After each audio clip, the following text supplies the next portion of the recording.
next. Well, a large 8.0 magnitude earthquake struck shortly after 8:30 this morning. It follows an earlier 7.4 magnitude earthquake and a 7.3 earthquake. Now, the National Emergency Management Agency are urging people again to evacuate, to get to high ground, to stay away from the water, off the beaches, and the areas that are most under threat are the east coast of the North Island, and this includes the Bay of Islands to Whangarei, from Matata to Tolaga Bay, including Whakatane and Opotiki. And Civil Defence are urging people to stay away from home until given the all clear. Praise has been heaped on East Coast residents who moved to higher ground after a quake earlier this morning. Tens of thousands of people were woken by a 7.3 magnitude quake just before 2:30 this morning. Emergency Management Minister Kiri Allen is satisfied with the quick response from locals and those on the ground. I got sent photos this morning of all the hills being packed as people were headed up, literally hills all around the electorate. People were headed to high grounds. An Auckland business owner has her fingers crossed that the city will move out of lockdown next week. Cabinet is expected to reveal this afternoon whether or not the COVID-19 restrictions will be eased around the country. Olaf's artisan bakery owner Ohana Blanca says it's been hard. My hope is that we are at least on level 2 from probably Monday on, if it's going to be that very short lead time again that they're actually going to tell us. The Islamic Women's Council is relieved police have acted swiftly following threats to 2 Christchurch mosques. A person made a series of online posts threatening a terror attack involving car bombs on the 2nd anniversary of the mosque massacre. Spokesperson Anjum Rehman says police have acted appropriately. I'm glad that they have found the people and apprehended them. The threats made were definitely very concerning. And dozens of scientists in Australia are demanding a convicted child killer be released from prison. Kathleen Folberg is serving a 30-year sentence for the murder of her 4 babies. But a group of 90 medical experts say there's new evidence which indicates her children died from natural causes. And that is the latest from Newshub. And of course, you can stay up to date at newshub.co.nz. It is 3 minutes past 9. Krista, thanks so much, Amanda. Very good morning, New Zealand. Well, it's been on again, off again, on again, off again. There's been advisories and warnings. There's been 3 earthquakes this morning. The first one at 2:27 a.m. this morning. And the latest information has just come through from the National Emergency Management Office. And this is the very latest. This is the 3rd earthquake this morning, the 8 on the Richter scale. This is a tsunami warning for coastal areas following the magnitude 8 earthquake northeast of New Zealand near the Kermadec Islands. Areas under threat are as follows, and people near the coast in the following areas must move immediately to the nearest high ground out of the tsunami evacuation zones or as far inland as possible. Do not stay at home and move now. The east coast of the North Island, from the Bay of Islands to Whangarei, move now if you're on the coast. From Matata to Tolaga Bay on the east coast, move now, including Whakatane and Opotiki, and the Great Barrier Island as well, in the outer Auckland Hauraki Gulf. These areas are indicated on a map online. Don't hang around to see it online. You know if you're there, move. The earthquake may not have been felt in some of these areas, but a damaging tsunami is absolutely possible, and hence why they're giving you the strongest advice possible to get out of there. You've got to go. People in all other areas who felt a long or strong earthquake that made it hard to stand up or lasted longer than a minute should move immediately to the nearest high ground out of the tsunami evacuation zones or inland as far as possible. Listen to local civil defence authorities and follow any instructions regarding evacuation of your area. If you're told to evacuate, do not stay home. All of this overrides the lockdown alert levels in place for COVID. So right now, they're gone. This is king. Is there more to come? Joining us now is GNS seismologist John Risto. John, g'day, good morning. This latest earthquake, the level 8 one, how big, how bad, what's happening? So we've had, it's the best magnitude estimate so far is a magnitude 8.1. Near Rowell Island. So yeah, it's a very similar location to the 7.4 that we had just a couple hours earlier. And so it's the type of earthquake. So you have the Pacific plate pushing or subducting beneath the Australian plate in this location. And this earthquake looks to have occurred right on the boundary between those 2 plates, which is what we call a reverse faulting or thrust faulting earthquake. And that's the type of earthquake that most likely produces large tsunamis. Right, because that earthquake that's just happened, the 8 earthquake near Rowan Island, that is a very different sort of earthquake to the one that occurred at 2:27 a.m. this morning, which you described as not having the different indicators, if you like. It wasn't the plate description that you were just telling me just then, was it, at 2:27? Yes, exactly. Yeah. So the one that we had this morning that was close to New Zealand was a different type of earthquake. It was still a very large earthquake, and it did produce a tsunami. But it's fortunate, that for us here in New Zealand, that it wasn't this type of earthquake. Otherwise, we would have been looking likely looking at a much larger tsunami that would have hit New Zealand. So in this case, so we had the New Royal Island, though we had the 7.4. Now we've had the 8.1. And with this 8.1, there is a good chance that there will be at least some type of tsunami threat to New Zealand. Okay, and when is that likely to hit? Because we've had the earthquake, and you've described this in pretty serious terms. So we've told people around the East Coast and the North, and of course right down the East Coast of the North Island, to move now. When is it likely to hit? Do we know? It's probably from Rail Island. You're probably looking at about an hour and a half, 2 hours travel time for the tsunami. Tsunami travels about as fast as jet plane flies, so that kind of gives you a rough idea as to how long it might take. But yeah, about an hour and a half, 2 hours, and so that is exactly the right kind of advice to be giving people right now, is to don't stick around close to shore if you're in one of the evacuation zones that NEMA has that NEMA has put out. Then just get away from shore as far as you can, get to high ground, whatever. Don't stand around on the beaches looking for a tsunami to come in. Yeah, and that's also the warning too. You may not live in these places, but you might be walking the dog. If you're listening to us, if you've heard anything, tell your friends, get off the beaches as well, get away from the coast. And when did this earthquake actually take place? What was the official time that it took place? So the official time at I'm just looking though here at UTC time at 7:30. So probably about 8:30 our time. Okay, so 10 o'clock this morning. So people have there's 50 minutes time is when you start to expect the first tsunami potentially to hit New Zealand shores. Get out! You haven't got much time. Yes, exactly. Yeah. So yeah, we're still assessing how big, what our tsunami forecast would be and how large we think the tsunami will be. But it's best not to wait around for that. Just get out of the way now while you can. John, I'm interested, the Civil Defence of part of their warning has come through saying the first wave may not be the largest. Why is that, and how long does that tsunami activity hang around for? Yes, that's true. Tsunamis can actually come in a series of waves, and it is possible that the first one that you see is not the largest one. I'm not a tsunami expert myself, so I'm not the best person to explain as to why that the second or third wave can be the largest. But one of the big effects that you have to look at is how the tide is going. When the first one arrives, it might be low tide, and then as the second one comes in, the tide may already be rising, which then just amplifies the effect of the tsunami. But yes, it can come in these waves, and so people have to be prepared. That the actual tsunami response could go on for quite a while. So we've had 3 significant earthquakes this morning. Are they all part of the same fault line? I mean, could we expect other earthquakes along that fault line, which does run very, very close to New Zealand? Yeah. Well, again, so when I talked about the Pacific plate, pushing, subducting beneath the Australian plate, this whole subduction zone goes from about the top of the South Island all the way underneath the North Island, all the way through the Kermadex past Raoul Island. So this is where all this subduction is happening.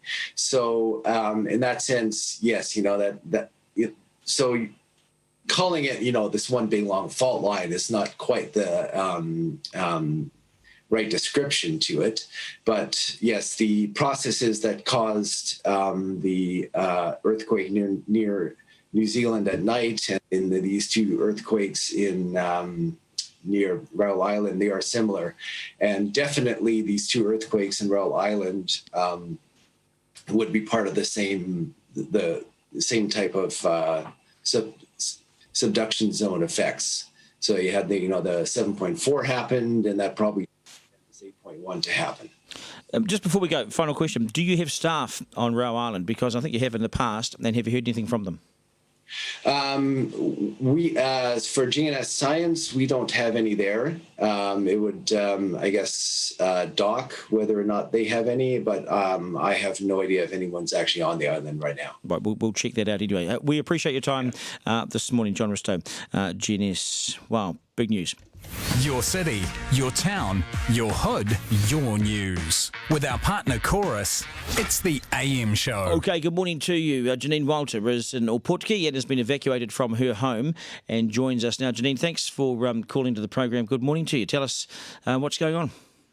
Yeah, well, it's a bit surreal. I was actually at work at East Takapotiki and we're just all doing our thing, and then the tsunami alert came out and we just all took off. I'm actually at Pirata Ridge at the moment with a whole heap of other people and just watching the ocean. I actually live on Ohopi, so I was up at Otawairi for about 2 hours this morning from about 3 to 5 o'clock.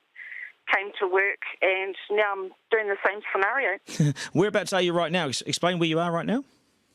Pirata Ridge, that's a road leading out of Opotiki. Yep, so up back in the hills there. How many people with you? Yeah. Oh, it'd probably be about 100 cars up here. Wow. It'd be pretty surreal, wouldn't it? I mean, this is not something we do every day. What is the ocean? Describe what you can see. When you look out to the ocean, what do you see, and anything unusual? Not really. You can sort of see a small surge happening further out, but inland it's pretty much as usual. Yeah, and that's the thing, though. You shouldn't treat it like that. There's no one, you can see no one at the coast? There's no one down the coast? No, I can't see that far. You can't see that far, no. You'd be bionic woman. Hey, nice to have you on the program. Do people fear anything? Is there fear? Or, do you even have kids at school? Or what's going on, Are there concerns amongst the people you're with? Yeah, well, my workmate that comes with me, his daughter is in Whakatane, so he really wants to get back to her, and, we're sort of just stuck here because we can't travel along the coastline at the moment. Well, that's the thing about the road between there and Whakatane. It's all along the coast. You can't go anywhere near it. Yeah, exactly, yeah. Well, ring your friends, ring your family, make sure everybody's safe, Janine. Yeah, we've done all that. Janine, you said you've been up from since 3, obviously, for work, but did you feel it all, the earthquake, the big jolt from up the East Cape at 2:27 this morning? Yeah, definitely. What was it like? Yeah, it was awful. It was just a really deep rolling, and usually I don't hear them coming, but this one I definitely heard. Well, and what about the big one just a short time ago, which was 8? The scale was 8. It was a huge one off Roe Island. Yeah, no, I didn't feel anything about that. Isn't it strange? You feel something, not the other. Yeah, I know, yeah. It was really weird, yeah. Like we were just going along our daily work life and everybody got the alert and everybody just started running. Yeah. Oh, well, we're in lockdown and you're locked down in the hills there, and I hope this is an extended smoko for you anyway. You might get back to work at some stage. We appreciate your time. Okay. No, I'm going home after this. Oh, good on you. Take the day off. Opotiki resident Janine Walter, I'm with you on that one. Good stuff. Thanks for calling the program. We're 9:15. Janine just talked about getting the alert, and there is, as part of the Civil Defence, saying that people who are near the coast and the areas under threat, if you don't get an alert, don't worry, just move. Just don't wait for the alert to come through, just get to high ground now. And people need to be, of course, watching on TV, but listening on the radio as well. If you're in the cars, tell your friends. If you know people on the road to Whakatane, for instance, get them off the road. Joining us now is National Emergency Management Agency Acting Director Roger Ball. Roger, g'day, good morning, nice to have you back. The very latest is what? Morena. So as you've been recounting there, we've had a third quite significant event this morning in the area of the Kermadec near Raoul Island. So this is a good 1,400 kilometres plus away. So that explains why, your viewers wouldn't have felt it themselves. It's at a significant distance, but because it's 8.0, relatively shallow where it happened, this has been assessed by GNS as potentially causing a land threat to parts of New Zealand, and this is in the north northern parts of the North Island, and we have issued a national warning, tsunami threat, and advising people in specific areas that they need to evacuate now. And I'm going to read those areas out now, if that's okay with you, just to so that everyone is aware. Thank you. Go for it. So the areas that we're advising people to evacuate now are the east coast of the North Island, from the Bay of Islands to Whangarei, from Matata to Tolaga Bay, including Whakatane and Apotiki, and this includes Great Barrier Island. Other parts of New Zealand are not required to evacuate, but we are still assessing to understand whether those other parts of New Zealand will perhaps be under a beach and marine threat. As soon as we have that information, we'll push it out. So those parts of New Zealand that I just listed, we are advising do evacuate now, and we have issued an emergency mobile alert to those specific areas only. Get out of the water. If you're on the beach, get off the beach, get out of the water, Mark. Is it actually possible to spot a tsunami from the air? And if so, do we ever send, say, an Air Force plane out to fly out towards that to say, yeah, there is something coming, this is serious, this is real? Sometimes with these events, there is the possibility of visual warning, but it is quite it can be a bit of a needle in a haystack to do it that way. What we rely on is modelling and data, dartbuoy information, gauges, past information, and a number of other data points. So we do have access to some very good advice from not only GNS, but through them to our international partners, and we have a very wide range of data points. And as this event unfolds, each one as it unfolds and goes ahead in time, that information improves. So we will be able to update our advice, and as soon as we have more, we'll be pushing that out. But in the meantime, we want people to act quickly and to look after their neighbours as well, and make sure you reach out to people who may need some assistance to evacuate. Okay, so this earthquake was 47 minutes ago. Has there been enough information across that 47 minutes to tell us anything more than what you're telling us now, i.e., are there water level increases? Do we know if there's a wall of water coming anywhere? Is there anything you can tell us that suggests that we know something more? Too early to say, and look, it's a fair question, but it'll be an hour and a half or so, roughly, before you'd expect these effects in New Zealand, and we are waiting for an update on those estimated arrivals. But that does give people time. You know, this is, as you say, 47 minutes ago now, to respond to the warning. Get a water bottle, get a warm jacket, grab the dog, knock on the neighbour's door, and then I want you to go inland or to higher ground. What the effect looks like is too early to say, and we do need to wait to see how this plays out. You don't want people to hang around the house and getting all the fancy belongings. Just get what you need and get out of there, Amanda. Rod, you do wonder why today, why this morning, all this activity, but we're also living in a COVID environment. We're in different alert levels throughout the country. What's your advice there? Yeah, that's a good question. So, yeah, don't worry about the fancy belongings. Just grab your bare essentials and go. In terms of COVID, we want people to life safety comes first. Okay, so evacuation requirements comes before other things, because we're wanting people to keep themselves safe. While you're evacuating and when you get to your safe point, if you're able to maintain social distancing and ensure that you're observing our COVID recommendations, that would be good. But it's most important now at this time to put the priority on getting to a safe place. And I should just clarify, I'm aware obviously that Auckland is in alert level 3. There is no requirement for people in Auckland to be evacuating. Okay, no, that's a good point. Roger, we appreciate your time. Mark's got one final question for you. I guess you could have a small problem where we're saying, look, this thing is probably still about 3/4 of an hour away from arriving. You may have people heading down to secure property to start doing that by the coast. What's your message to those people? Because I imagine people are going, we'll just zip down there, get the boat or whatever. No? Yeah, no, we'd really recommend against that. It's not a time to go and take pictures. It's not a time to worry about material assets. We assess a risk to life here. You need to act to keep yourself and your family safe. Please don't dally around, and work with your neighbours and with those in the community that might need a hand. Roger, before you go, and we appreciate your time this morning, we know how busy you've been, to the boaties, people are listening on Marine Radio and Coast Guard and so forth, what's the advice to boaties who've taken off this morning for a nice, beautiful day of fishing? Well, what do you do? Yeah, so that's a really good question. If you assess that you have time and it's safe enough to do so, then return to shore and follow the evacuation advice. If you're a long way out, then boaties, who are more experienced in this than me, will know how to behave in the face of strong tidal surges and currents. But if they're close enough to land to be able to safely, come back and evacuate like everybody else, that's normally the best way to go. But there is a lot of judgment involved here, and I know that boaties who are experienced will have thought this through, and that's people need to respond to this according to the local context in which they are in their current circumstance as well.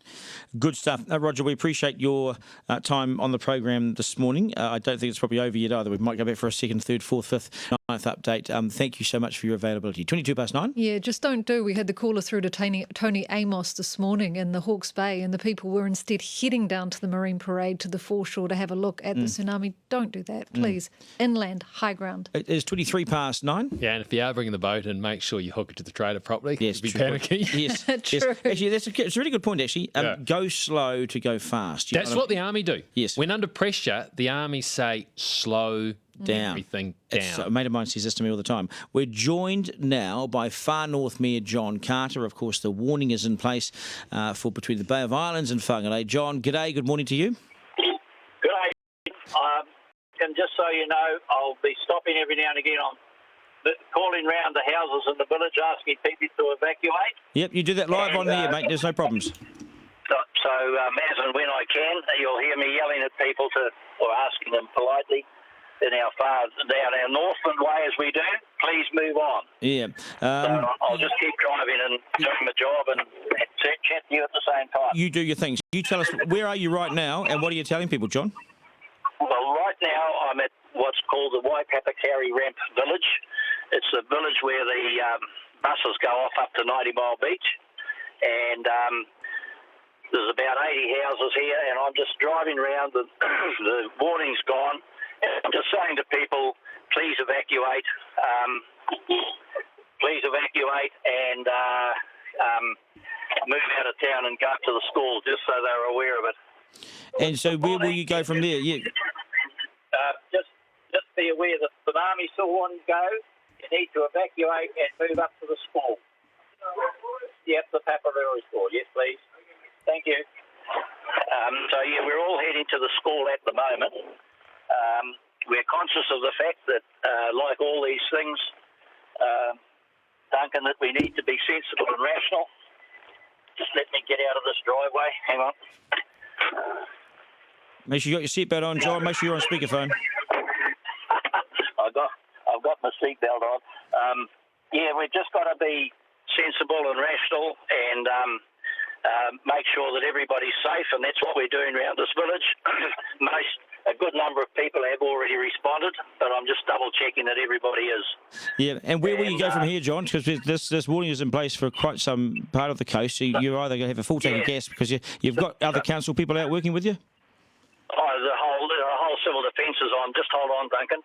You heard the tsunami. We need to go assemble at the Paparuri school, please. Yep. Thank you.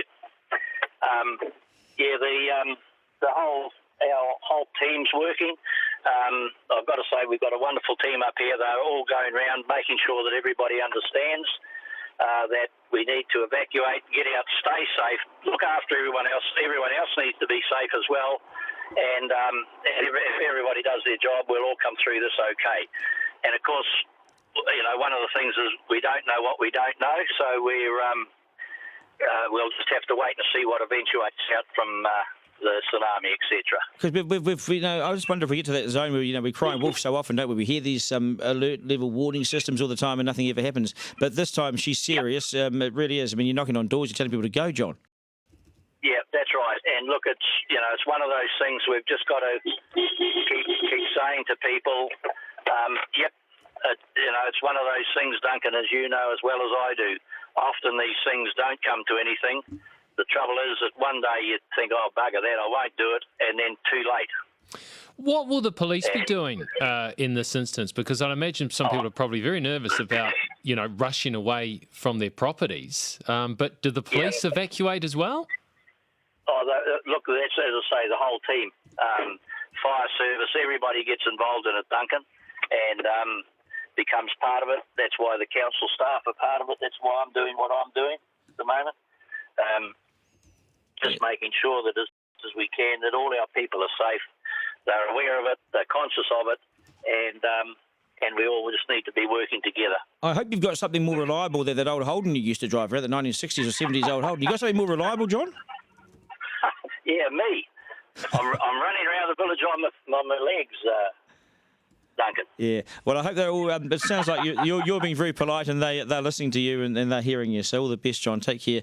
Get those people to higher ground if you can. John Carter, Far North Mayor, joining us this morning live as he knocks on the doors and tells people get out of there. I just actually think that's brilliant. He's obviously rolled up his sleeves.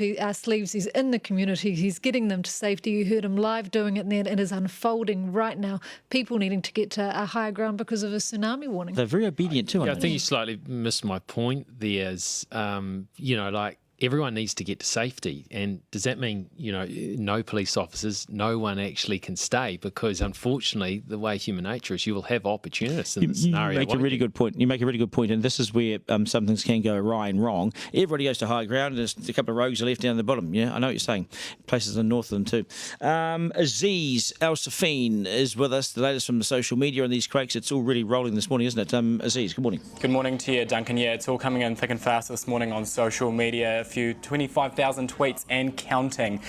Quite a few of our audience members, both on TV and radio, are a little bit confused about what they need to do. And if you are just joining us, this is the latest tweet from the Civil Defence. They say that a tsunami warning has been issued following the Kumedix earthquake. People near the coast from the Bay of Islands to Whangarei, from Matata to Tolaga Bay and Great Barrier Island must move immediately to the nearest high ground out of all tsunami evacuation zones or as far as possible. We've had a couple of comments come in as well. This from Sue Anderson. People in Papamoa are confused that Matata is told to evacuate but not Papamoa. So perhaps we can get some more clarification around that. And there's quite a few people saying that they are actually up in the heads in Whakatane and they can actually see these waves coming in as it's all happening right now. This from Willie Beatty in Gisborne over the road.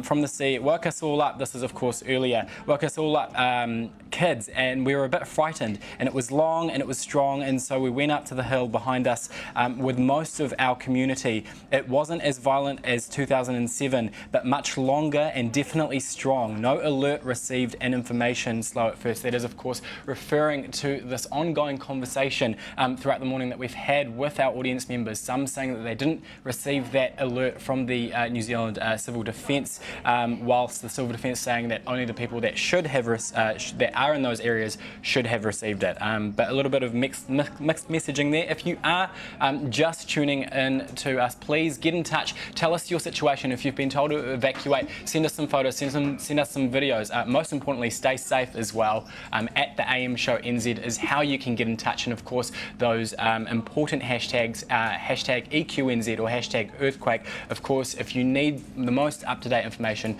go to @NZ Civil Defence on Twitter and they will keep us up to date. Good stuff. Well done, Aziz. Well said. AM Show roving reporter Aziz Al-Safin. It's 9:30. You're probably getting a bit confused if you are in that sort of East Cape area because you had a warning, then you didn't have a warning, you're told to go home, and now you're told to leave again. So it's probably clear, make the message clear. This is a new threat. This is a new threat, and even if you're not in this warning zone, if you feel uncomfortable, no one is forcing you to stay home. If you wish to go to higher ground, if you're not in the official warning zones, you may go to higher ground, and that is your choice. 9:30 right now. Here's the news.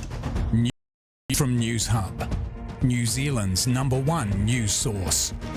Now, Miki o te ata, good morning. East Coast residents have been told to leave their homes immediately as a quake near the Kermadec Islands triggers a tsunami warning. An 8.0 magnitude quake has rocked the islands less than an hour after a 7.4 tremor unfolded. Officials are asking everyone on the East Coast between the Bay of Islands and Whangarei, between Matata and Tolaga Bay, and those at Great Barrier Island to move inland or get to higher ground. Civil Defence says nobody should return home unless they're told to.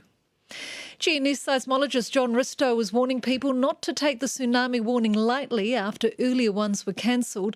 He says the most recent earthquake changes things.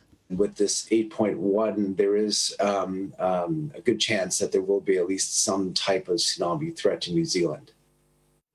Roger Ball from the National Emergency Management Agency says the shallow quake happened far away, but the risk remains.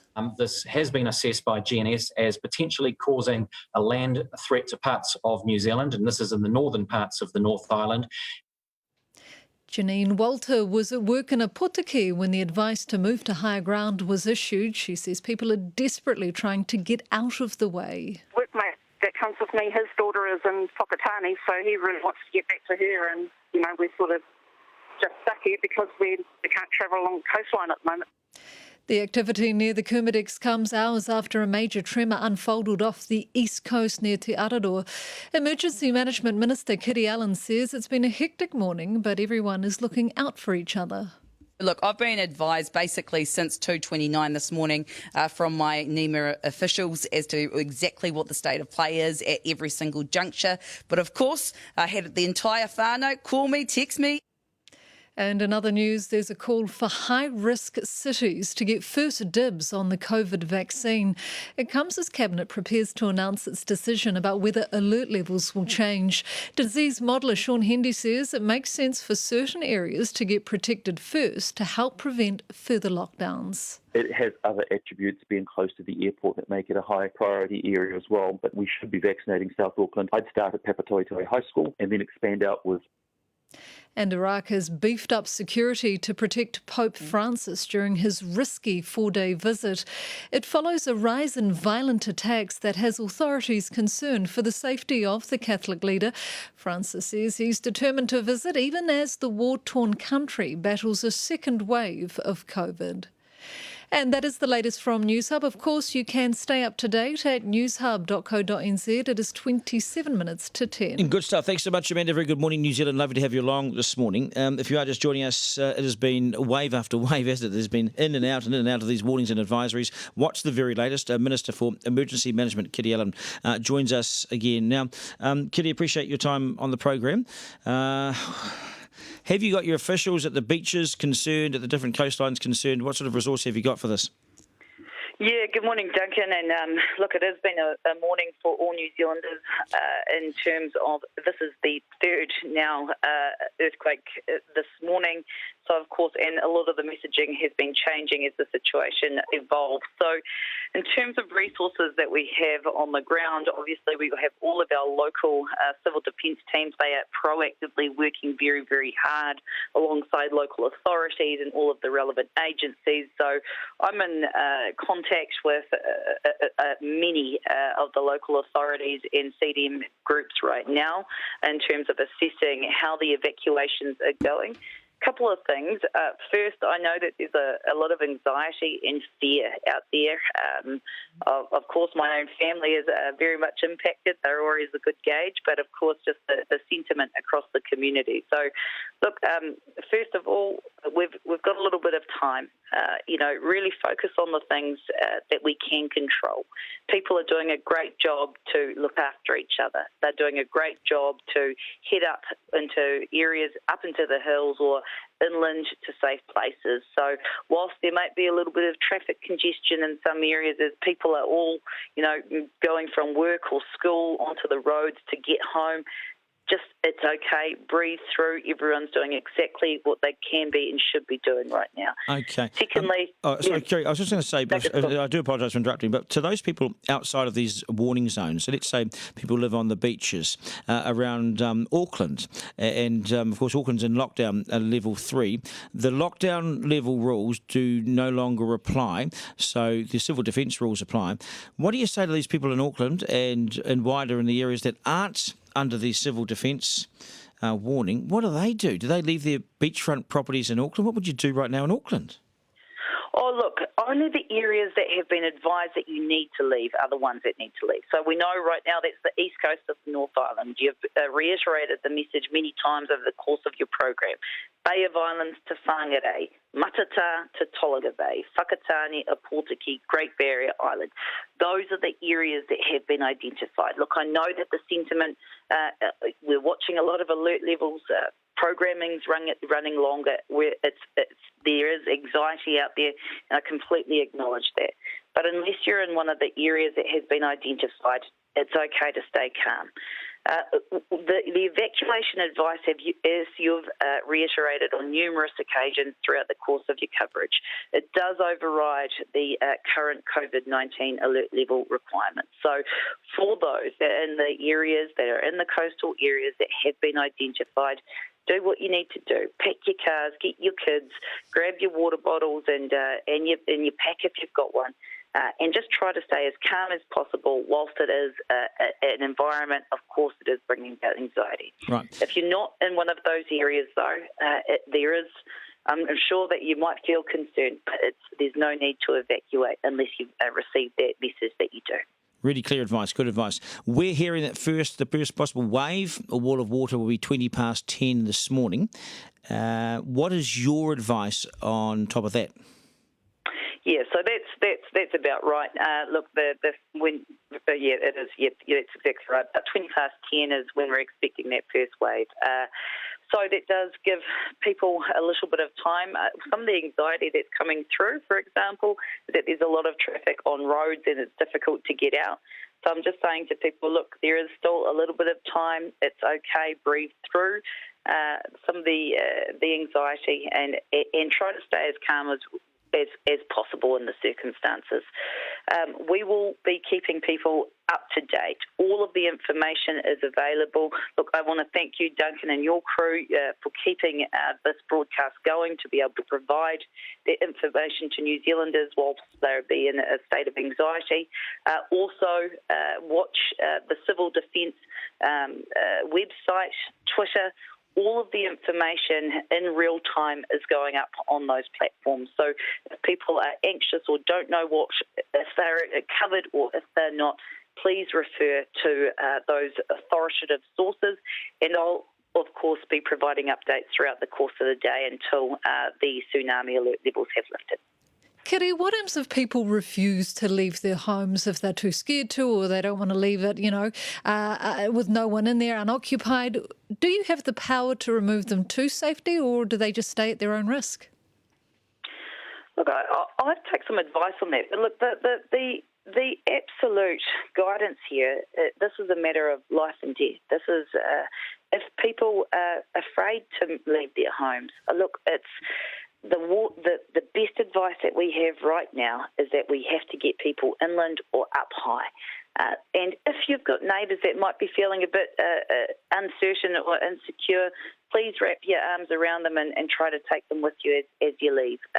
Look, if you have any queries or if people are anxious, please contact the Civil Defence people in town, all through the local authorities. There are people there that can facilitate evacuation. So there is the assistance available, as I'm best advised, to assist people to leave. But please don't stay locked up. Please follow the advice that we're providing to you. This is an emergency situation, and the threat is there, and we're asking people to follow that advice. Because, and you've been brilliant this morning, and thank you, Kitty, for your advice and for being available, but also to people who are living on their own and they're elderly. So elderly living on their own in these zones, I'm really worried for them. And let's say they are disabled or in some way incapacitated, they can't get out of their house. How on earth do we identify them and get to them? Have you got people in these zones? And even that's a problem because you're heading towards the coast rather than away from the coast. But these people, their lives really could be at risk. So what are we doing about that? Absolutely. Look, and that's certainly a sentiment that I've made inquiries about already this morning. How are we checking on those that are vulnerable, don't have access to transportation, may be elderly? I'm advised that our civil defence teams are trained exactly for these types of situations where they can undertake a whole wave of different methods by door knocking and getting to people. And so that's one thing. We've got people going to areas. Secondly, if people are aware of individuals, or if you've got an elderly neighbour, or if you know people, please do reach out. If you know mum's by herself and she's living at the beach over there in Ohope or wherever, please give her a call and make sure that she's connected in with somebody that can assist. But there is a lot of people that are trained right now, particularly expertise in this type of evacuation, that should be hitting that coastline up and down in those impacted areas, and that's the advice that I have. Yeah, good stuff. Kitty, we will leave it there. We appreciate your time this morning, and we'll continue throughout the day. Kitty Allen, of course, Civil Defence Minister, first term MP, astonishing, clear and concise. Appreciate it. She's great. Yep. It is an amazing philosophical debate, isn't it? When you have a genuine threat to life, whether this should be a mandatory situation and you should have to, because if you don't and the worst case scenario happens, we're now moving into body recovery the next day. Yep. And I think that is to be avoided at all costs. And if you are forcibly removed to avoid that scenario, then I'm afraid in these extreme situations, so be it. Every New Zealander right now is your neighbour. Look after them and they'll do vice versa, hopefully, because we need to protect life. Joining us now is Kaipara Mayor Jason Smith. Jason, g'day, good morning. What's your advice to the locals in your area? Morena, so everyone in the east coast of Northland needs to evacuate now to higher ground. The tsunami sirens have been going off, and at this point, it is certainly being taken very, very seriously with the most recent, we'll call it the 9 a.m. Earthquake out in the Kermadec. Because you haven't got much time, Jason. It's now coming up to 9:45 in the morning. First waves are expected at 10:20. That's been confirmed by the Minister of Civil Defence. So that gives us about 37 minutes from now. Have you got enough people on the ground? Have you been able to get them there? And you can't have them there for too long because they've got to get out of there too. That's right. So Civil Defence has been activated right across the north. Everyone has to their cell phones have been receiving alerts and text message alerts to the point to evacuate out of the tsunami zone. People know where those tsunami zones are. And at this point, we're, if you like, grateful that this is daytime rather than the 2 a.m., which was, of course, when those first alerts came through for further down country. What's happening on the roads too? Because what is happening here is people are deserting their houses and heading for the hills. But this brings with it another threat, and that is people rushing on the roads and getting to these places, which will have limited car parking facilities and so forth. So what's happening on the roads? Have you had any updates? So the update that I've actually had from my deputy mayor, who's actually been tangled up in some of the traffic, her words were that the roads are chaos. This is in the Langs, Beach, Waipu and Mangawhai area as people are getting away from the tsunami zone up into the hills. There's a lot of low-lying country there. Yes, because the hills there would be the Brenderwins, I suppose. You've got the Brenderwins just to the south of Ruakaka, then you've got Langs and so forth. Correct. To the south of that. That's a high point, but it's also a dangerous point too because the roads are treacherous there. So yes, well, the drivers are used to driving on our gnarly, tricky Northland roads, so that's one good thing. But in this case, I guess it's about the congestion on those roads because people aren't necessarily all used to travelling in those same directions. So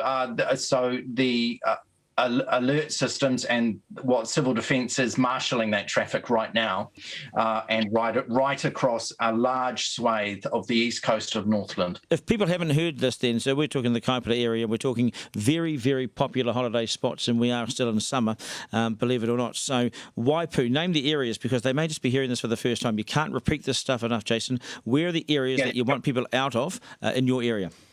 So if you start with Pakiri, Whai,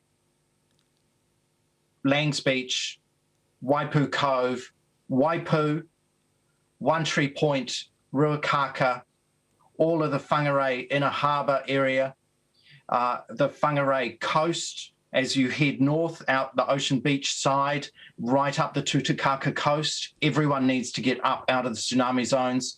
The Bay of Islands, the further north, Whangaroa, and all the way up 90 Mile Beach. The Tahiku Peninsula there, and Paringaringa Harbour. So we're saying the entire coast of Northland, and that's just Northland we're talking about here. Yeah. And these are populated areas. We're talking Pai here. We're talking places that people well know. Yes, that's right. And so this will be, this is an emergency and needs to be taken with great seriousness. And are people taking it with great serious, Jason, or are people adhering to the warning, or you got anyone in there fighting it, and how will you deal with that? So I've not heard any accounts of people saying, no, I'm going to staunch it out and hang on the beach and take this wave on, if you like. No, people are very, very mindful of the civil defence seriousness of this event. Of course, one of the situations right now for the rest of the country, to be aware, Northland is in pandemic COVID alert level 2. So there are supposed to be no gatherings of more than 100 people. We're not in alert level 3 as Auckland is. So they'd have a different level of complexity than us here in the north right now. COVID rules no longer apply. Civil defence rules, Jason, just for all of the listeners and everybody evacuating, they might be listening in the cars. Don't worry about COVID right now. Put that on for another day. This is an emergency. This is now. This is real. COVID doesn't matter as of right now. The rules around civil defence take over. Okay, kia ora, yeah. Do you have any idea of how high is high? Because I can't imagine you want people travelling further than they need to, or all going on the one road up to the Brynderwyns or wherever. If they can get to a hill, you're going to minimise traffic on the roads. Is there any directive? Is there any guideline as to how high a ground you need to get to? So regarding those specific areas on maps, they are known to people who live in the tsunami zones where, if you like, the lines are. I'm not saying that they're painted on the roads, but the people who live there know that if they're how high up they need to get to regarding getting out of the way of the trouble. Remember, it doesn't take much of a shift in that ocean to sweep a very long way inland, and some of these areas are very, very flat. We're just thinking about places like Waipu and Langs and so forth. There are farms in the sort of inland that have private driveways which go up hills. Now, I would have thought that's enough. Mark, you're right. You don't need to go to the top of the Brynderwyns, but surely people will hopefully open their driveways to allow people up if it gets to this point. Would you urge people to do this? I'm certainly there is enough space in all the hinterland away from the coast and out of the low-lying tsunami zones for everyone to shift to. There's ample space, and of course the communities being as they are, I mean, everyone will be assisting everyone else. Yeah, that's for sure. Jason, we appreciate your time.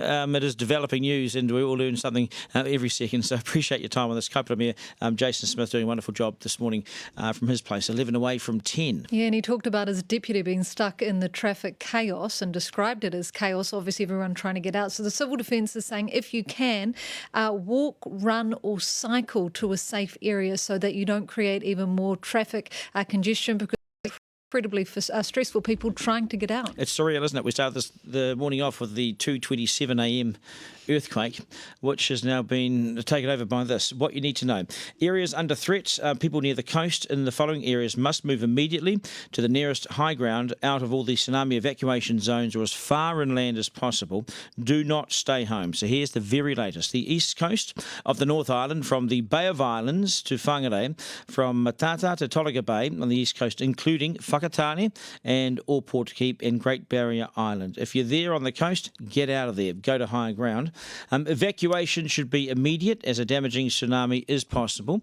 20 past 10, the first waves are expected. Do not hang around to have a look at it. Those who felt a long or strong earthquake that makes it hard to stand up or lasted longer than a minute should move immediately to the nearest high ground out of all tsunami evacuation zones or as far inland as possible. Do not return until an official all clear message is given by Civil Defence. So just confirm that. Do not return until you're told by someone officially that you can do so. Because often they have the first wave and people think, oh, that's it, that's the tsunami done. No, the first wave is often isn't the biggest wave, and that tsunami activity can continue. So just wait until you hear from Civil Defence that it's all safe to go back in. Right, let's head east. Let's go from Northland to Ōpōtiki Mayor Lynn Restra is with us now. Lynn, g'day, good morning. What's happening? Morena to you. Lynn, what's happening in your town? How are people reacting? Quite calmly and efficiently.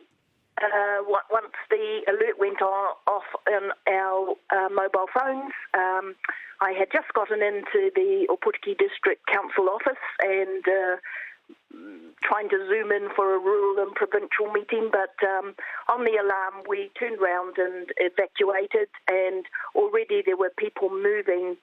Now, what happens in the Ōpōtiki is we have several routes up and out, and people tend to head south out of the town, moving towards the Waiweka, or up to tablelands, or up to woodlands. And yes, it seemed pretty orderly. Cars were letting each other in.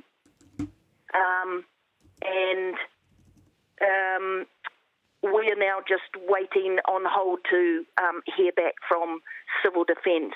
Our local Civil Defence controller, one of our managers from council, has set up at the golf club in Ōpōtiki, which is on one of our hills. Okay, so you're getting reports back in terms of traffic and people heading south and north and certainly inland. What's the traffic like? And this is a time to be decent on the road and not to have road rage, as you That's say. Right, Yeah, exactly. People have to stay calm. No, it's going okay.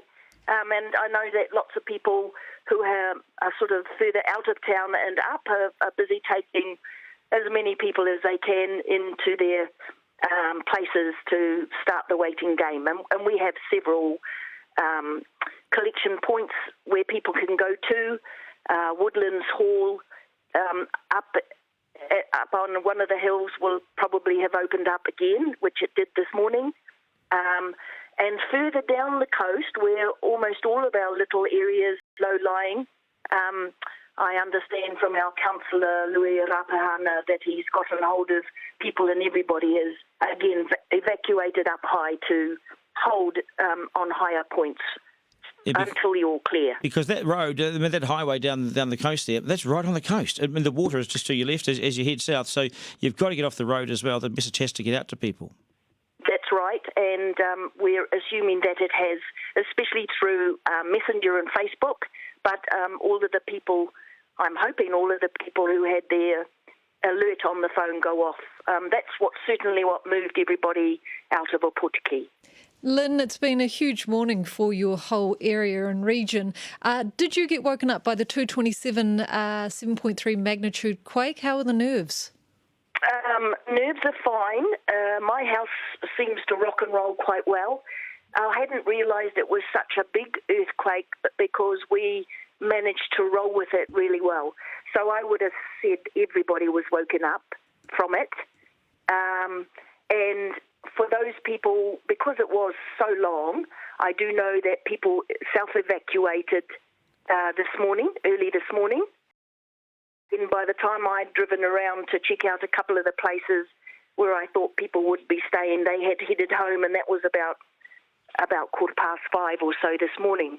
So this second thing is a little bit unexpected, and I gather it's because of another bigger earthquake in the Kermadec. So yes, we're just following all of the civil defence advice we've been given, and just carrying out our evacuation plan. You're doing a good job, a really great job, Lynn, and keep talking to your community. You make sure you stay safe as well. The police are out there doing their thing, and so the rest of the public of New Zealand hopefully doing the right thing. Lynn Restra, Mayor of Ōpōtiki, appreciate your time. We will head to Whakatane now. Local video producer Andy Galbraith, who's been filming the events all morning, joins us now. Good to have you on the program, Andy. Tell us, what are you witnessing? What have you seen this morning? Yeah, well, this morning I was woken up by the jolt at 2:27. My wife and I jumped out of bed and we went and checked on the kids and waited for it to stop, and then sort of contemplated going back to bed, but I went out and got some shots. And then, got the call again when the alert went off to evacuate. So it's taken me probably a good 45 minutes to get 1 kilometre. I know the traffic has died down now, but it seems to be a good congestion on the way up the hill. But I got to the first roundabout near my house, and it was just traffic in all directions.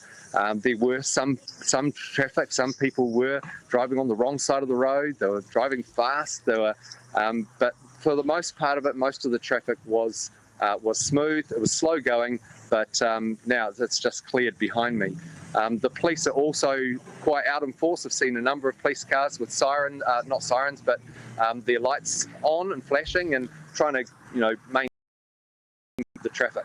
So for the most part, there hasn't been confusion over, one, it was like, hold on, you said we had to evacuate, now you said we can go home, and now we're saying to evacuate again. So that there isn't confusion. People realise this is a second threat and a more serious one?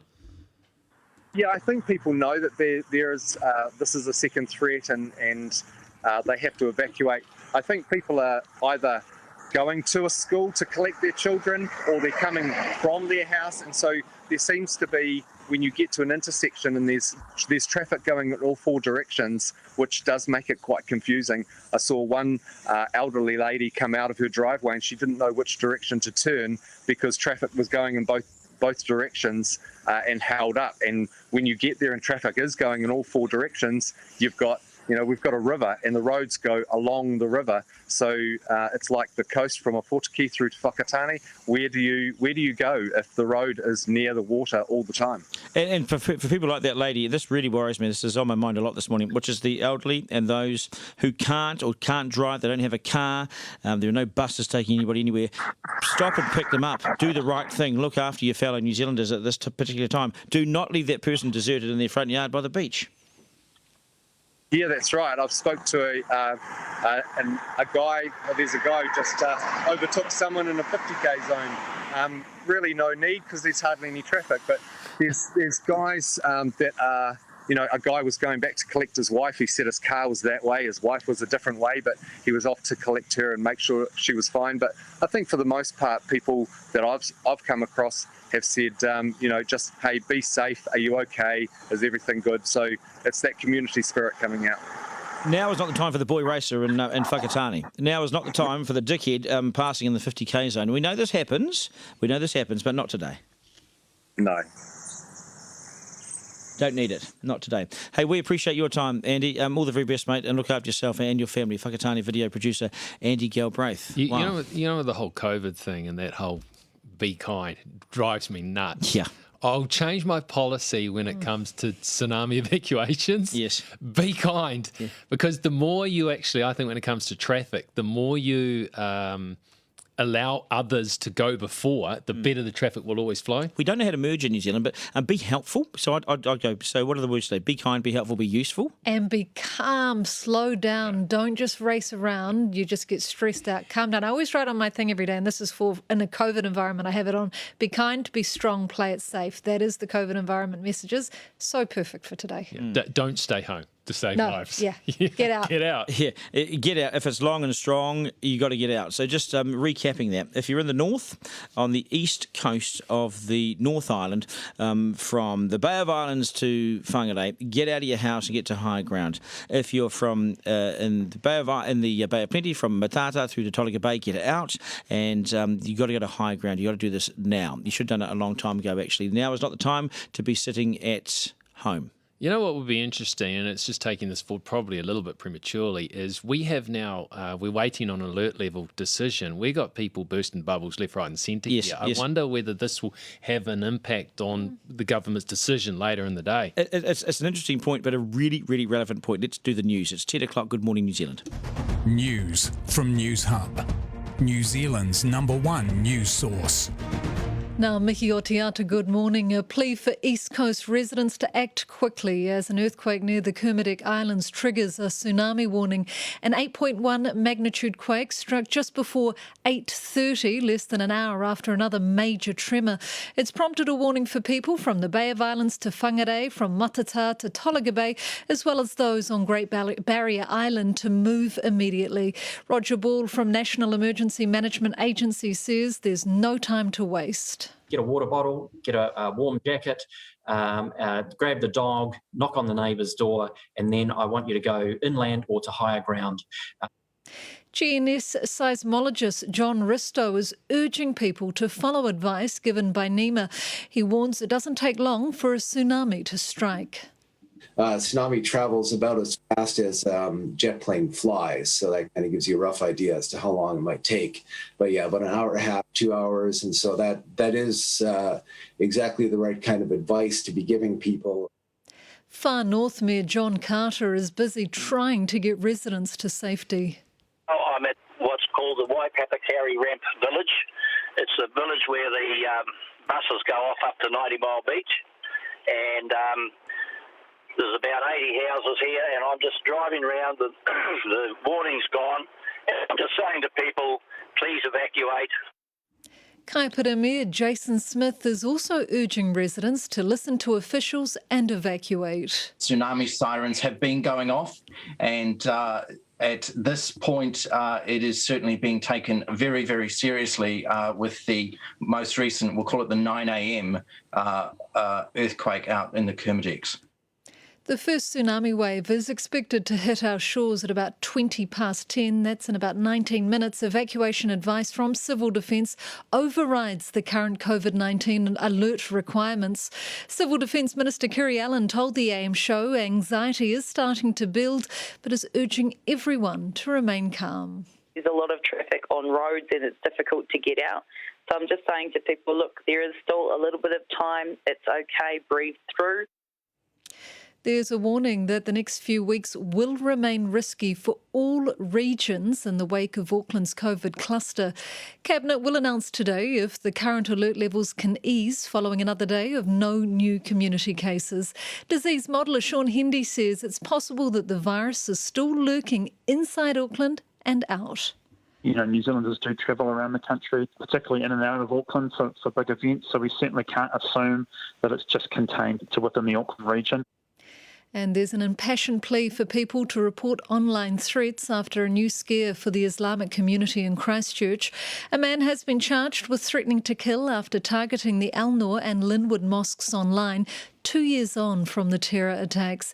Anjum Rehman from the Islamic Women's Council says New Zealanders have a role to play. Any kind of direct threat to cause harm, that does need to be reported, whether it's online or offline. And in news just to hand, NEMA has extended its warning for areas under land threat from the 8.1 magnitude quake. It says the west coast from Ahipara to Cape Reinga and east coast from Cape Reinga to the Bay of Islands are also under threat.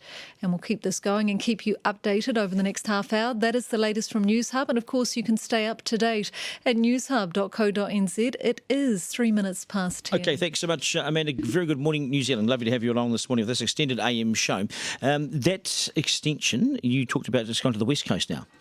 It's gone through to Ahipara on the west coast. The west coast from Ahipara to Cape Reinga and east coast from Cape Reinga to the Bay of Islands, also under threat. So this extends now. This whole warning has extended. This is the warning of the tsunami, which is due in New Zealand, if there is to be one. It would start at about 20 past 10. That's the estimate that the officials have given us this morning. So this tsunami threat now goes around the Cape and across to Ahipara, which is at the bottom of 90 Mile Beach. It's a massive area now. Yeah, and they've updated the map as well. So the beach and marine threat, so that's basically don't go to the beach, don't go into the water because of currents and surges, is pretty much going in all other areas, including the Waitemata Harbour in Auckland. That includes that now too? Yeah, obviously not an evacuation, but it's don't go to the water, don't go in the water. Yes, yeah. And you made the point a little bit earlier on, which I think is a very good one, which is, and this is why the government didn't want people to leave Auckland and go to their beach places in Waipu or Mangawhai or places like that, because now they are being forced up into the hills with other locals that they haven't met, they haven't seen, they don't know, but they're about to rub shoulders with them. That's why we were told to stay in our places a couple of weeks ago. And we all know where we are. And look, people will want to have a sticky beak. It's human nature. They'll want to go down and have a look at these big waves and unusual currents. Please don't do that. Just go to high ground and inland, because these unusual currents, they are incredibly strong, and that's when you can drown. So get out of the water, whether you're a fisherman, a swimmer, a surfer, a jet ski or whatever, get out of the water to safe and high ground. You don't necessarily have to go in your car either, because we don't want traffic congestion and chaos. If you can, walk, run, cycle, and along the way, take those who are in need, whether it be the elderly, people who live on their own, people with a disability, look after each other and get each other to safety. And the point was made earlier too, how high do you have to go? And because I suggested the Brent Urbans, which is behind, of course, the area of Ruakaka and the Langs and Waipu and places like that, which is high. You don't need to be that high. That's the best view. But there are places of low-lying lands that are still high enough away from the coast, though, you'd think. Well, my understanding of these types of things, you imagine it's the water level rising, yes, as opposed to a straight sort of wave. Now that'll go a long way inland. So even if you're a long way inland, but if it's flat land, like you see up in the Kaipara there, you are going to end up with it flooding and a torrent and flash flooding and the likes, and that is really dangerous. Get high. It is height that you need. Yes.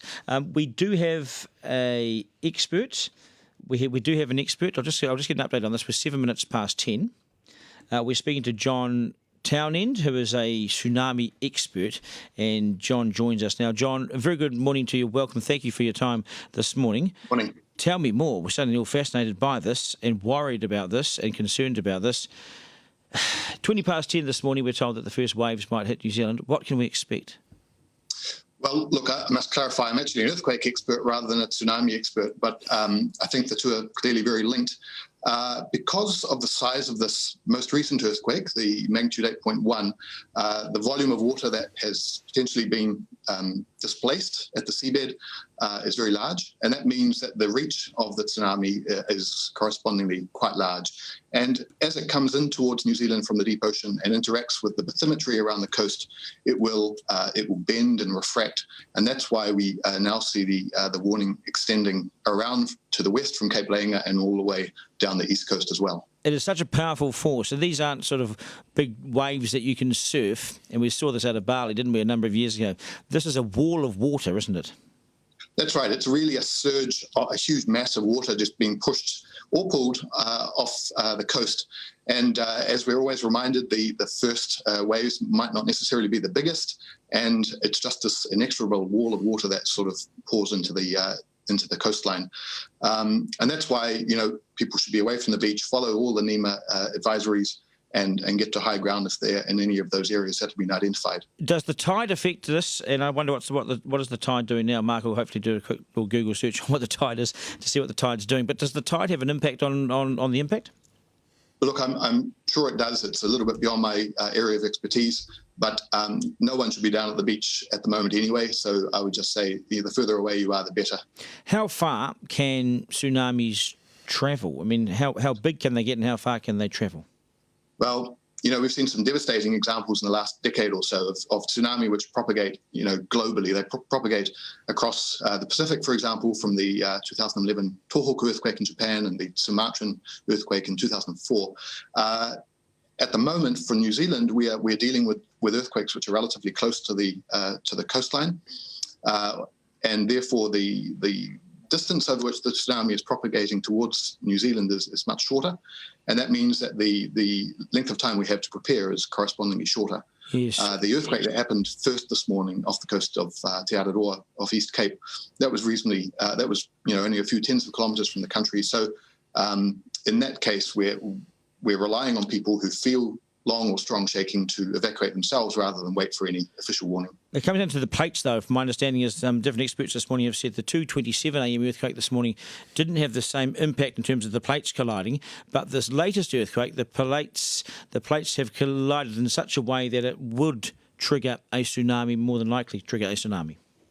Yeah, so there are a number of factors, but in particular, the magnitude of the earthquake, the size of the earthquake, and the depth of the earthquake are very important because that governs really the extent to which the seabed is abruptly lifted up by the earthquake.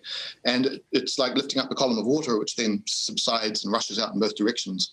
The earthquake that sort of woke us all up this morning at 2:20 or so appears to have been quite deep and to have had a mechanism, type of faulting that made it less inclined to produce a tsunami, although there was a small tsunami recorded in a number of tidal tsunami gauges. John, how unusual, or maybe even how common is it to have these two big earthquakes in different areas but relatively close together? Well, it doesn't happen all that commonly, in terms of our daily lives, but it's not unheard of. And what really seems to be happening here is that you have a big earthquake, which locally is relieving the stresses on a fault, but it can perturb the stresses acting on faults nearby. Now, the link between the earthquake at 2:20 and the second event further north at about 6:30 is not yet entirely clear, but in terms of timing, it's very suspicious.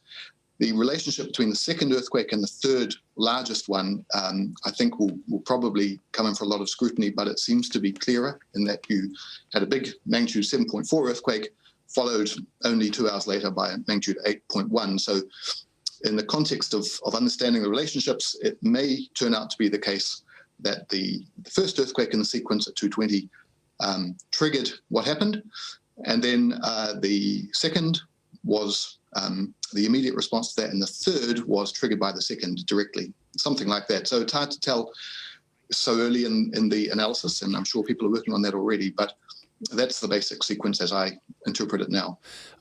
Aftershocks, I understand when you have large earthquake, you always seem to have a lot of aftershocks. Now, will the aftershocks be of a similar nature that are likely to create waves, or do you really only get it with the major one? Well, big earthquakes generally produce big aftershocks. And so in the case of this magnitude 8.1, there's a good prospect of having earthquakes larger than any of the other ones we've seen in recent days or years. So we always have to be prepared for big aftershocks. And potentially, if I was talking to you sometime between 6:30 and 8:30, I would have said we have to be prepared for bigger earthquakes, and that's what we got. So anything that is large in the deep ocean and is relatively shallow potentially is an earthquake, is a tsunami source, and so that risk is certainly elevated for the time being.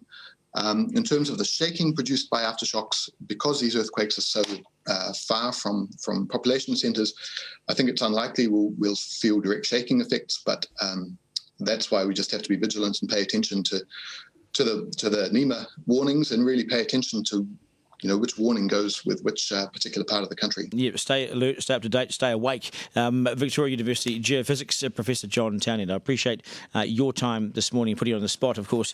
Tsunamis, earthquakes and the whole shebang. Good morning, thank you very much. 10:13, we are on tsunami watch officially now because the advice is at 10:20 the first waves could hit New Zealand. So we've got 6 minutes. And high ground, not the second story of your house. These things are so destructive. If there is a big one coming, they are so destructive, they will just take the whole house. Well, you remember the footage of Bali? You remember Bali? Yeah. When the water came through, it was water. It was a wall. It wasn't water. It was a wall of water. The whole ocean gets displaced and ends up on your front yard. Well, I would think of the one in Japan straight after our big Christchurch earthquake, so 10 years ago.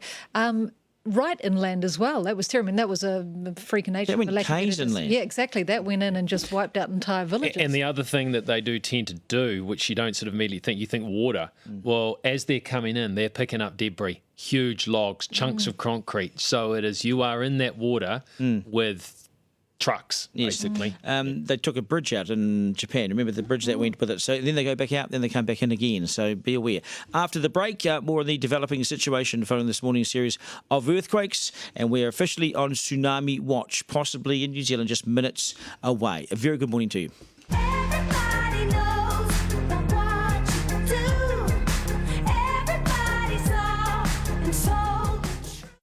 I have never had a boyfriend in my life. I'm going from nothing to married. They're taking a giant leap of faith. I want my happily ever after. Holy carrot sticks with peanut butter. To find true love. He could be the guy I've been hoping for. The unforgettable final weddings. I promise to cherish and hold you as much as my dirt bikes. This is not what I was expecting. Brought to you by Magnum Lux Gold Pints. Married at First Sight Australia, Sunday at 7 on 3. What do you really want? Perfect skin in just seconds? With twice the coverage in half the time? I need something really fast. I need to look flawless. And this is just perfect. It's the most perfect makeup system. Introducing Thin Lizzie's Liquid Foundation. The new full coverage foundation that delivers a flawless complexion in half the time. Hi, I'm Emma, and I have a skin condition called rosacea, which is intense redness on my cheeks. So I normally use concealer to cover this up, but it's quite thick and drying. But with the Flawless Complexion from Thin Lizzie, it actually covers really quickly. It's very light. It travels very far, so you don't have to use too much of it.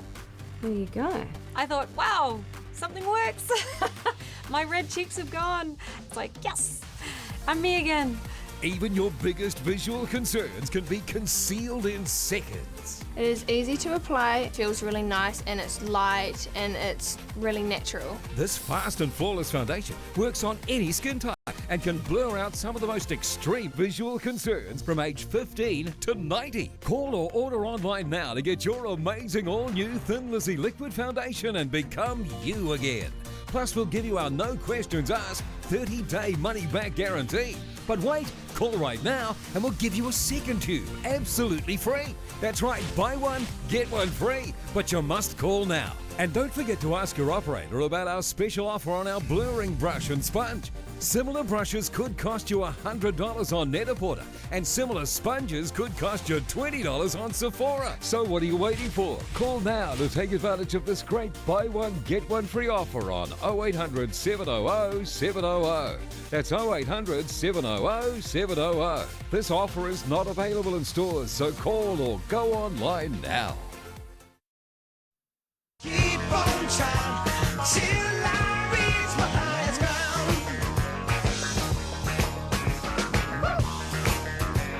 Till I reach my highest ground.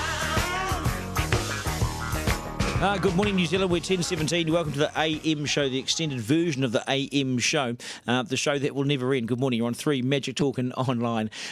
Joining us now is National's Deputy Leader, Northland MP, Dr. Shane Reti. Kia ora, Shane. Good morning. Welcome to the program. You're coming to us from not your place, but your parents' place in the hills. Tell me more. Good morning. Yeah, kia ora, Duncan, kia ora, team. Yeah, that's absolutely right. About 30 minutes ago, we received the first tsunami alert to move to higher ground. So I was at the office, checked to make sure that staff were safe, and then made my way to my parents' place in Raumanga, which is over and above the harbour, overlooking State Highway 1, and we're at high ground here now. On the way here, I stopped at Mania School. They were very structured and organised transition of children to parents, and they said that if they're concerned, they're going to walk the couple of 100 metres up to my parents' place here to make their staff and remaining children safe. Officially, you become a kohanga this morning, if that happens. So you put the sausage rolls on and welcome them in. What about the places like Ruakaka School? Because that's on the flat, very flat, right next to the coast. Is that evacuated? Yeah, I was actually reassured by the evacuation from Mania School and have every faith that that's what other schools and teachers are doing as well. Yes, all those coastal schools, Nguru, Ruakaka, One Tree Point, one would have concerns for them, and I have faith and trust in the staff that they're doing the right thing as we speak. The message has got out. Can you see the coast from where you are right now? Because you're sitting in front of a window. Yes, I can. If you turn around, can you see the coast? Yes, I can.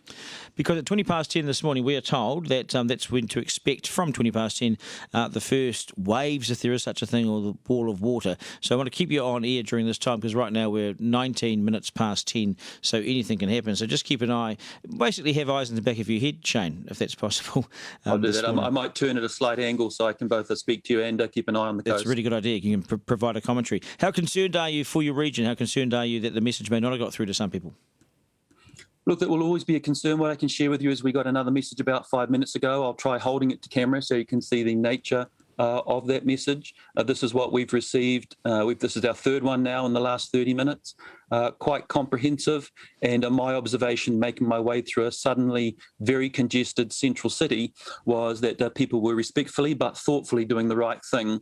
I saw all the council staff leaving the Walton Plaza Council building, and they were progressing up. I spoke with them, and they said their high ground is the New World up on Bank Street. So they were all walking up Bank Street. So everyone was just very thoughtfully but very purposefully moving to higher ground. That area at Bank Street, so we're talking Whangarei here, which is up by the court.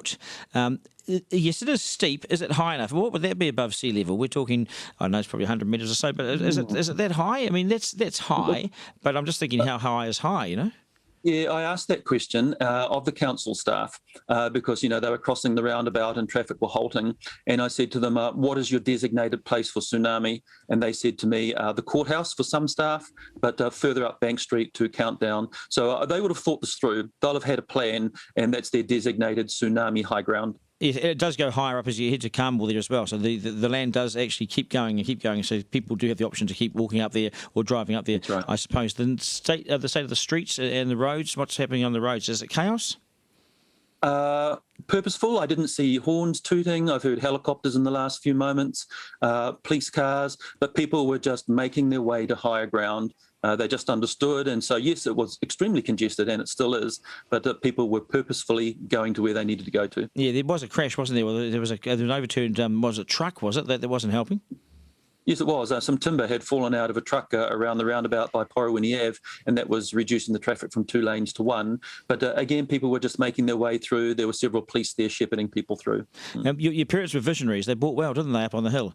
They bought well, well, they built well back in the day. Yeah, yes, they did. I mean, who'd have known that wasn't the purpose, but it just tends to turn out today to be a good place to be. And as I say, if the children and staff from Manaia School need a place of refuge here in this next few moments, I'm hoping they'll be making their way up here, and they'll be more than welcome. Yeah. Okay, so party at your place, or your parents' place anyway, not so much a party, subdued may it be. Shane, we appreciate your time on the program this morning. Nationals Deputy Leader, Dr. Shane Areti, a Northland MP. Appreciate your time. We are 22 past 10. Just reading some of the stories that are coming in. People who particularly say up in Ruakaka and stuff, small rural sort of communities, normally it takes them 5 minutes to get to and fro to where they need to go.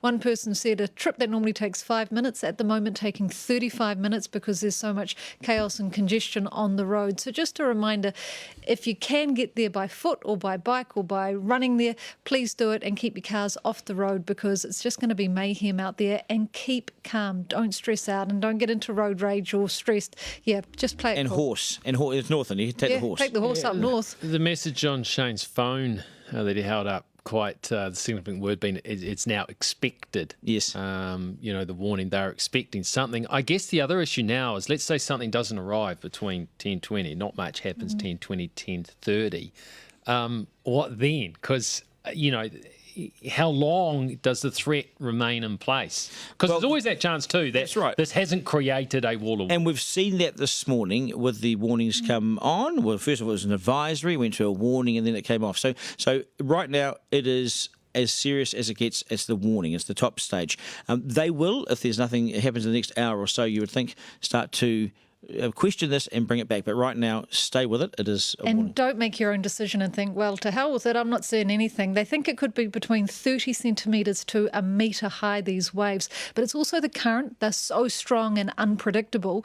That causes a whole lot of mayhem as well, and that's where people can get into real trouble. So keep out of the water. Yeah, it's not just a little wave. I mean, it's 30 centimetres is a wall of water. Don't think of it as a wave you go out and surf. No. A 1 metre wave is a little wave. A 1 metre lifting of the ocean is huge. something to get different altogether. Yes. This is what climate change scientists worry about, the metre rise. Areas under land and marine warning right now. This is the very latest information we can give you. The flooding of land is expected in the following areas. Flooding is expected in the following areas.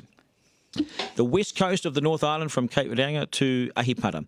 That is on the west coast of the North Island, far north. The east coast of the North Island from Cape Reinga to Whangarei, from Matata to Tolaga Bay, including Whakatane and Ōpōtiki, including and Great Barrier Island. These are areas under land warnings and flooding warnings. Strong and unusual currents and unpredictable surges near the shore are expected in the following areas. This is strong and unusual currents and unpredictable surges expected in these areas.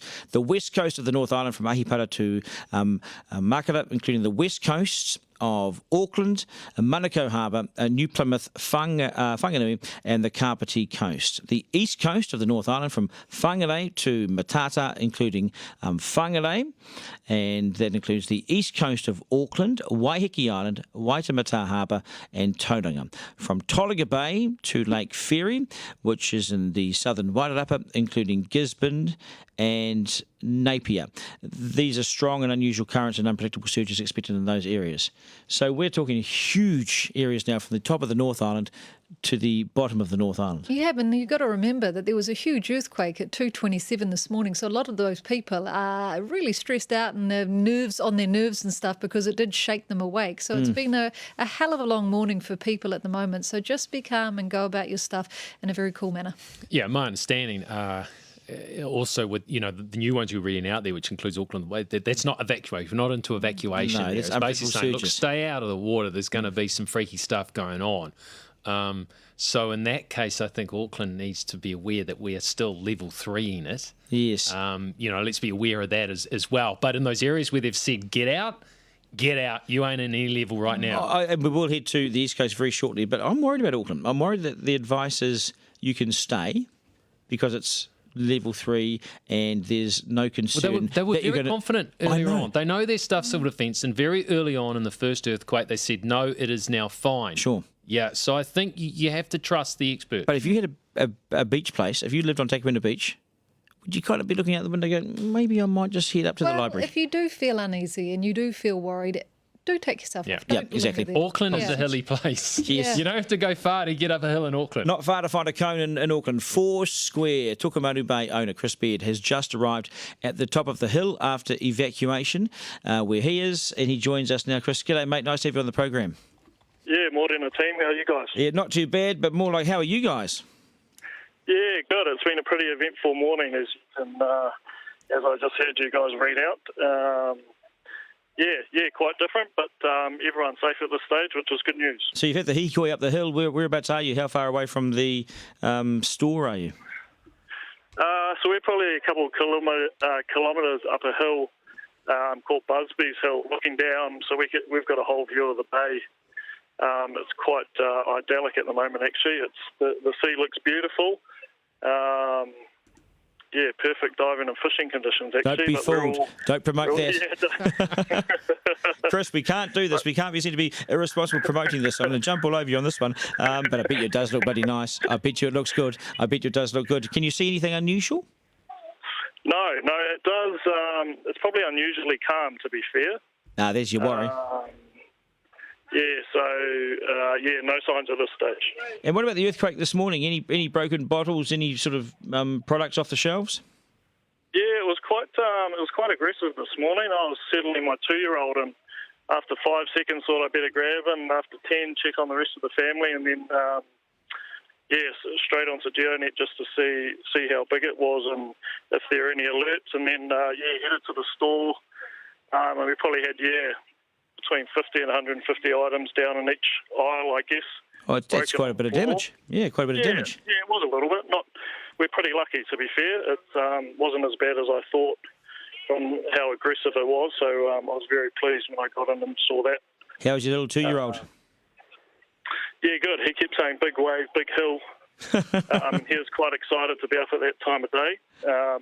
But him and the other little one got over it after being in the car for 2 hours at the top of the hill in the early hours. What was the traffic like? Tsunami Bay is quite a small place, so 420 people, but traffic-wise was hectic for us. Most would probably describe it like Queen Street, but it wasn't that bad. But yeah, a lot of the town made it quickly up to the hill, which was good to see. That is good. It's not often you would describe traffic in Tsunami Bay as hectic. Probably, maybe a couple of horses and a quad bike. But, exactly, and a couple of the brothers. It was different. Yeah.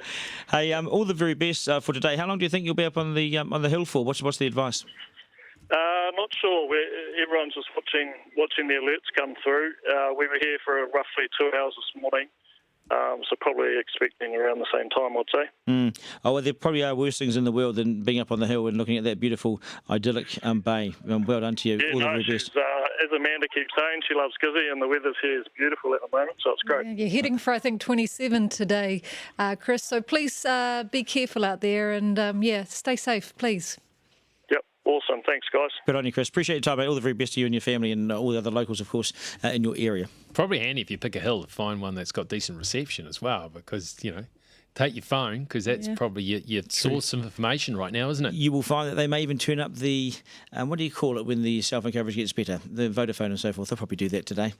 But if they don't, they should. It is 10:30 right now. Here's the news with Amanda. News from News Hub, New Zealand's #1 news source. Ngā mihi o te ata, good morning. Waves triggered by an earthquake near the Kermadec Islands are expected to be approaching New Zealand about now. An 8.1 magnitude shake struck just before 8:30 local time, prompting evacuation orders for the east coast. People as far north as Cape Reinga down to Matata and Tolaga Bay have been told to move immediately.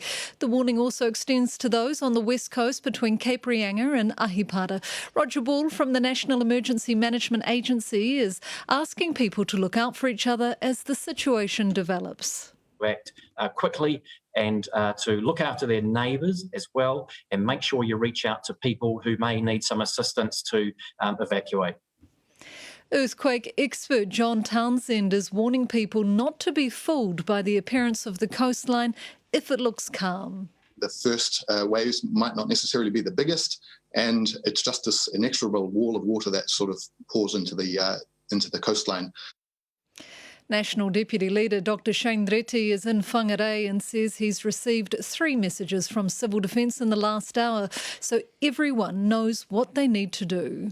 Observation making my way through a suddenly very congested central city was that people were respectfully but thoughtfully doing the right thing. Kaipara Mayor Dr Jason Smith says people are listening to the official advice. I've not heard any accounts of people saying, no, I'm going to staunch it out and hang on the beach and take this wave on, if you like. No, people are very, very mindful of